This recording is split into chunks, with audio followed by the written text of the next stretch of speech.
My name is John Sheldon I. Olivar from the section of J2C.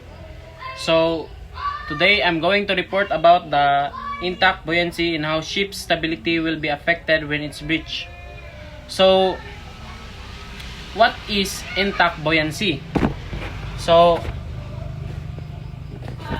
intact buoyancy means a ship's ability to float and stay stable when its hull isn't damaged and water is inside. It depends on having enough empty space inside the ships above the waterline. More empty space means better stability and a greater ability to recover from tilting or leaning. So, less empty spaces can increase the risk of capsizing. This between the waterline and top deck freeboard is also important. Less freeboard increases the risk of sinking. So now we are going to proceed to how stability relies on the intact buoyancy. So the first one is reserve buoyancy.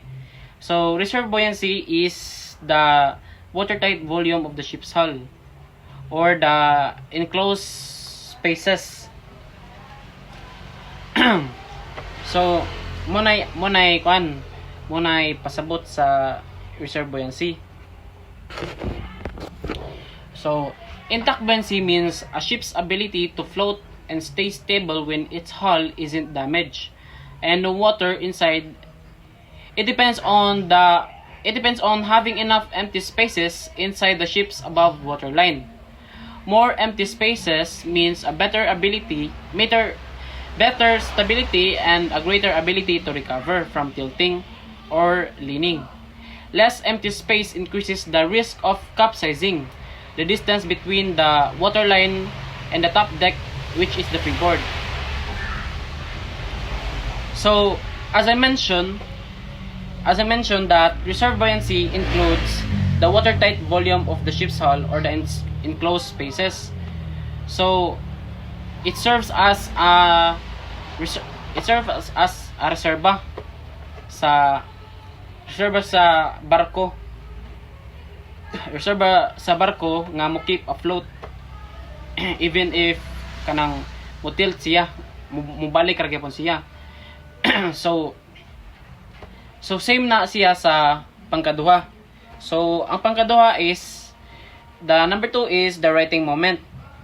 So righting moment, intact buoyancy influence the righting lever or the GZ and the ship's ability to return to an upright position after heeling. So as I said ganina nga mubalik siya. So ang intact buoyancy maapektuhan sad ang righting lever nga mabalik ang isa ka barko from the position of leaning nga mabalik sa iyang original position nga straight jud. So breaches in intact buoyancy can reduce the ship's ability to generate a righting moment. So it says right here nga if a water breaches from the ship or naay makasod nga tubig sa barko, it can decrease ang chance nga mabalik ang position sa isa ka barko kay nasudlan naman siya og tubig. So number 3 is freeboard. So freeboard is the distance between the waterline and the upper deck.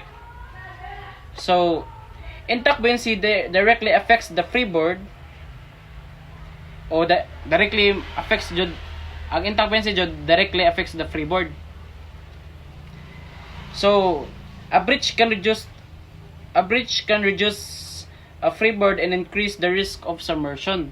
So as I said, if a water is inside a ship, tahay na boslot ang barko, it can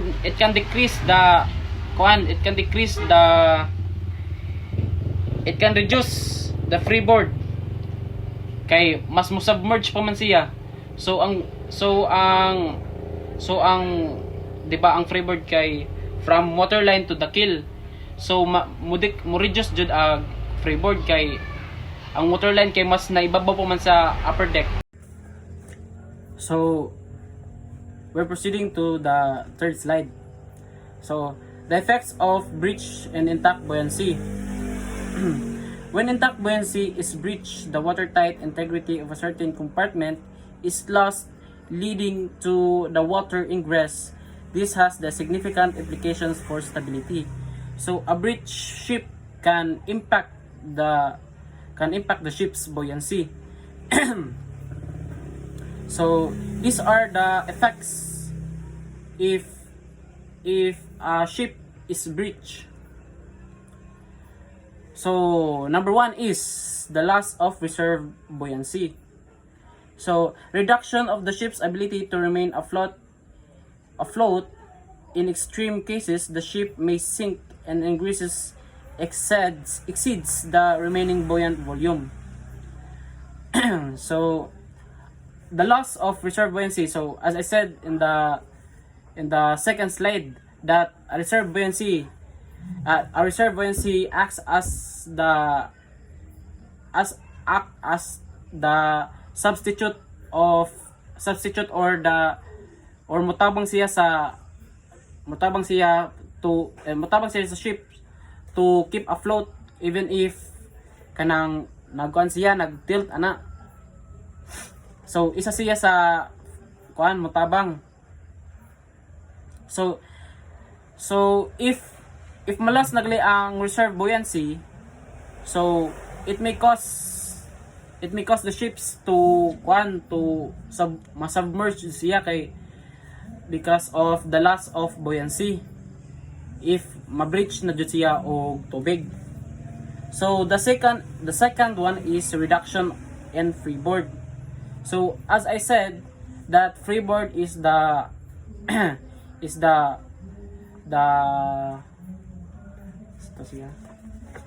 freeboard is the distance between the waterline and the ship's deck. So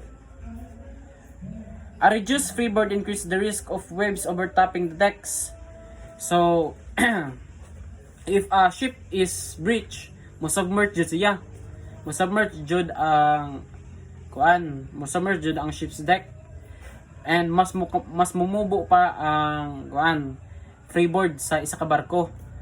Kay mas nilabaw pa ang waterline sa mas nidol pa ang waterline sa deck.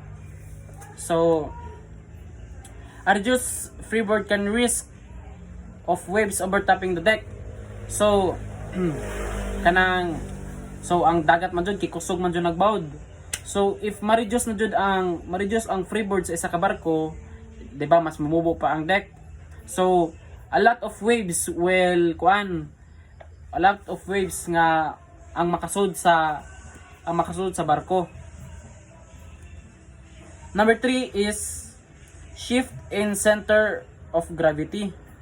So water ingress raises the center of gravity, reducing metacentric and stability. So if gravity moves above the metacentric, the ship becomes unstable and may capsize. So ang center of gravity man jud kay tunga man jud na sa barko. So if na ay breach sa water, if mo tilt ang center of gravity sad kay mo kilid.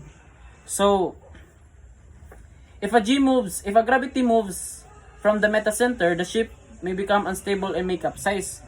So if mas mopaduol siya sa metacentric kay mas motakilid siya, it may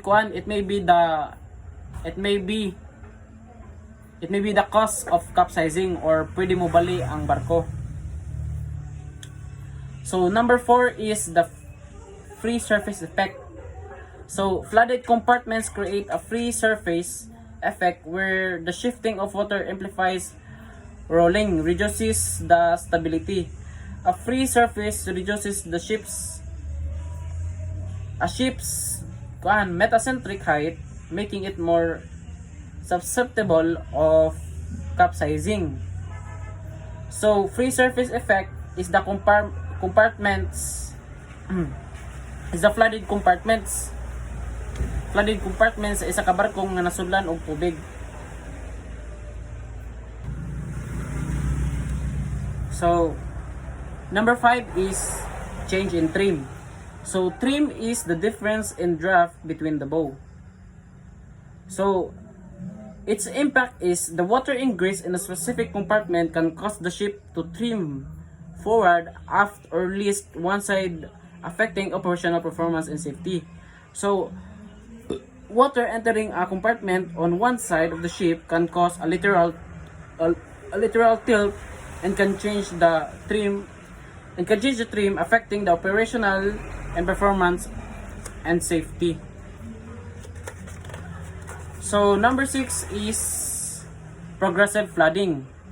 So a loss of intact buoyancy in one compartment can lead to progressive flooding in adjacent compartments are not water weight. Stability is compromised as the ship becomes unevenly weighted.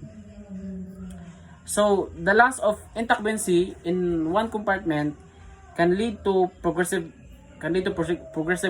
flooding, which means kanang continuous flooding that can greatly affect the stability that can compromise the ship. So its main jud nga maapektuhan ani is kanang pwede siya mabalik kay uneven ang iyang or pwede siya masubmerge or malunod. The examples of breach intact buoyancy.